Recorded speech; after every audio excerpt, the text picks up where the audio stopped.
En el nombre del Padre, y del Hijo, y del Espíritu Santo. Amén. Mis queridos hermanos, la Iglesia nos trae en este cuarto domingo de Pascua textos bellísimos, hermosamente escogidos y enlazados, tanto en el Evangelio como en la Epístola, de la cual me gustaría hacer algunas reflexiones por la importancia que tienen las palabras del apóstol Santiago y por ir tan acomodadas al tiempo pascual en el que vivimos, en el que debe primar, en el que debe brillar la paz espiritual, la paz interior. Así pues, el apóstol nos dice que debemos estar prontos ¿para qué cosa? Y lentos ¿para qué cosas? Prontos para escuchar, pero lentos, tardíos, remisos para hablar y más aún para enojarse, para airarse. Porque, agrega, la ira del hombre, nuestro enojo, no opera, no refleja la justicia de Dios. No significa que la justicia humana se dé de fauces, esté contrapuesta con la divina, no. Pero nuestra justicia, cuando tenemos motivos valederos para enojarnos, ¿qué sucede? O agrandamos el problema, o si no lo agrandamos, nuestro modo, nuestra manera no está sostenida en la virtud. De ahí el peligro. Santo Tomás, y con él toda la filosofía escolástica, sostienen que el hombre, para poder conocer, necesita pasar a través de los sentidos. Cosa muy distinta que sucede con los ángeles, que ellos no tienen un cuerpo, no tienen una materia tal, y entonces conocen las esencias espirituales inmediatamente. Pero no así con nosotros. Para que nuestro espíritu pueda tener un contacto con la realidad que lo circunda y así poder interactuar y así poder conocer las cosas, necesariamente debe pasar a través del cuerpo. Y esto significa que debe pasar a través de los sentidos, tanto los externos como los sentidos internos. Y esto significa también que Dios ha dispuesto que no solamente este cuerpo tenga sentidos, sino que tenga lo que se llama el apetito sensitivo. ¿Y qué es el apetito sensitivo? Es ese movimiento que se produce en nuestro interior, también llamado pasiones, afectos, que buscan eso presentado por los sentidos, o al revés, huyen. Buscamos lo bueno, pero huimos del mal. Y esas fuerzas que sentimos internas es lo que se llaman las pasiones.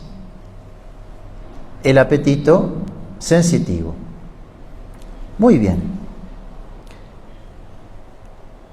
En la vida interior es muy importante que podamos trabajar estos sentidos haciendo a modo de escáner, cuidando muy bien, porque, bien dicho está, las ventanas del alma son los sentidos.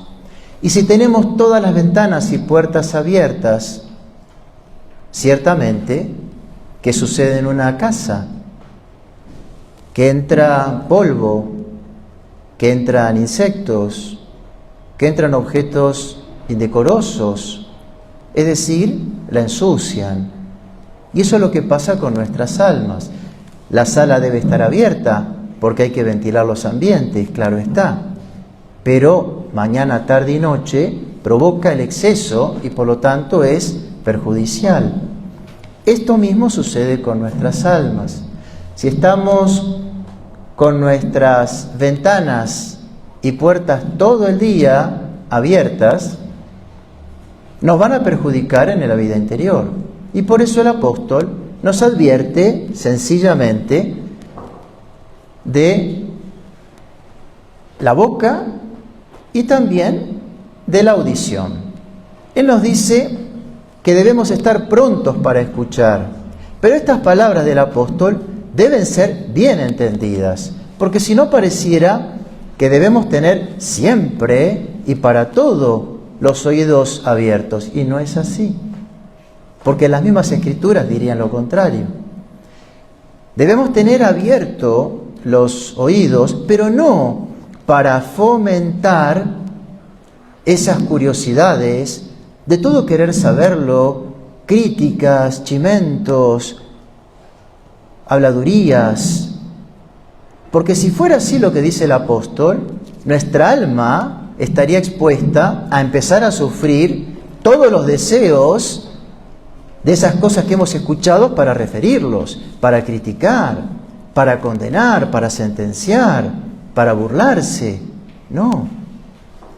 Debemos tener los oídos abiertos para escuchar de la diversa modalidad la voz de Dios, la voluntad de Dios, para seguir el buen camino. Para eso tenemos que tener los oídos despiertos. Acuérdense, en el Antiguo Testamento, cuando Dios va a hablar a ese futuro profeta Samuel de noche, y él le va a decir a Dios después del tercer llamado, sin saber quién eras: habla, Señor, que tu siervo escucha. Para esto debemos tener el oído abierto, pero no ni el oído ni la vista abiertos para lo que hoy se ha ingeniado y logrado de una manera magistral el demonio con nuestros sentidos. ¿Qué es lo que ha logrado?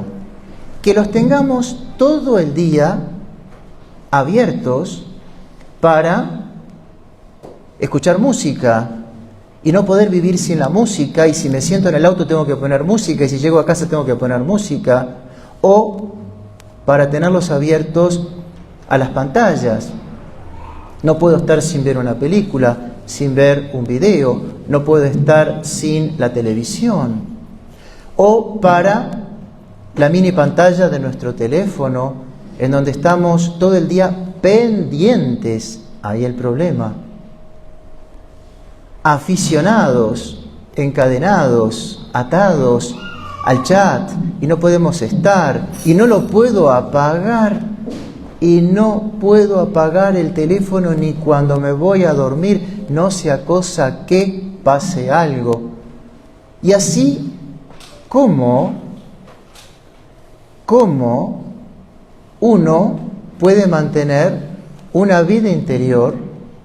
¿Cómo se puede tener paz profunda, estable en el alma, si estamos tan sometidos, tan sujetos a los vientos que entran por la puerta, por las ventanas, por la chimenea? No se puede. No podemos estar de un modo genérico online a todas las cosas del mundo, porque estas cosas son contrarias a las espirituales. Y con esto no decimos que no las podamos usar, sino no las podemos usar todo el día. No podemos depender de ellas, porque entonces no hay tiempo para la vida espiritual. No hay tiempo para escuchar esa voz de Dios, que la escucho a través de una conferencia, que la escucho a través de una lectura, que la escucho a través de la oración, la voz de Dios que la escucho a través de la meditación, la voz de Dios que la escucho en un sermón. ¿Cuándo? ¿Cuándo tenemos tiempo para Dios si estamos sumergidos en esta ola tan linda, tan atrapante del mundo externo. Para Dios y para las cosas espirituales no tenemos tiempo. Y curiosamente, tampoco nos alcanza el tiempo para las demás, porque siempre quisiéramos hacer más, siempre quisiéramos escuchar más, o ver más, o hablar más, o chatear más. Es como la sal que hay en el mar, y uno la toma y más sed me da. Así pasa con el mundo. Nos vacía, y lo más penoso es que ya las cosas espirituales no me empiezan a gustar. Y ya me dan un tedio o un fastidio, cuando en un rechazo, peor, hasta un vacío. Qué miserablemente astuto es el demonio, que de una manera magistral y acomodándose a la psicología humana, le ofrece eso que tanto le gusta, que lo tiene cautivado y le parece imposible de dejar. Pues el apóstol, mucho antes de que aparecieran las pantallas, la radio y el celular, nos advierte: debemos estar prontos para escuchar a Dios y de esa manera seguirlo con más facilidad. Pero debemos ser muy lentos en la lengua, en el hablar. Ustedes recordarán aquella anécdota, si no, qué bueno que la conozcan, de uno de los 7 sabios de Grecia, cuando se le preguntó qué es lo más fácil y qué es lo más difícil para el hombre. ¿Qué pregunta? ¿Qué pregunta existencial? ¿Qué contestó este sabio? Lo más fácil para el hombre es ¿qué? Es hablar mal del otro. Y lo más difícil es que se conozca a sí mismo. Por eso, en el templo de Delfos, en el tímpano, habían escrito: conócete a ti mismo. Lo que dice un pagano, muy correcto en el orden natural, el apóstol Santiago nos sublima y nos advierte que debemos cuidar el hablar, porque, como dice también el apóstol San Juan, el que no peca con la lengua realmente se puede decir que es un justo, y su religión no es vana. No es de la boca para afuera, es realmente del corazón.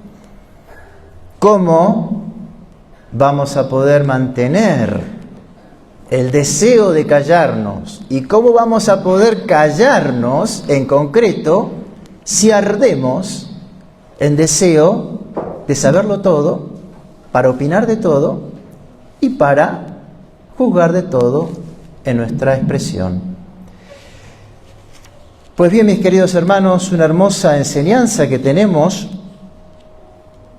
delante de nuestra vida interior, de nuestros ojos para este tiempo pascual, y un hermoso ejemplo que tenemos a seguir en nuestra Santísima Madre, quien tenía los oídos muy cerrados para las críticas y chismes, que tenía unos ojos muy castos y reservados para dejar la vista suelta, que tenía una boca que más la inclinaba a rezar y al buen trato, y tan alejada estaba de mancillarla con cualquier cosa torpe. Nuestra Madre es siempre nuestro modelo, allá en la óptica que la busquemos. Modelo de tener los sentidos cerrados para las cosas del mundo, sin por ello dejar de estar en él y de haber cumplido con todos los oficios, pero muy abiertos ese oído muy pronto para haber escuchado ella y San José la voz de Dios para poderla secundar. Y así pues se nos presentan no solamente como esos ejemplos admirables, sino y sobre todo imitables. Imitar a nuestra Madre debe ser nuestra gran esperanza, nuestra gran alegría. Le pedimos entonces a nuestra Madre Santísima que nos conceda esta gracia de vivir según las enseñanzas del día. Ave María Purísima.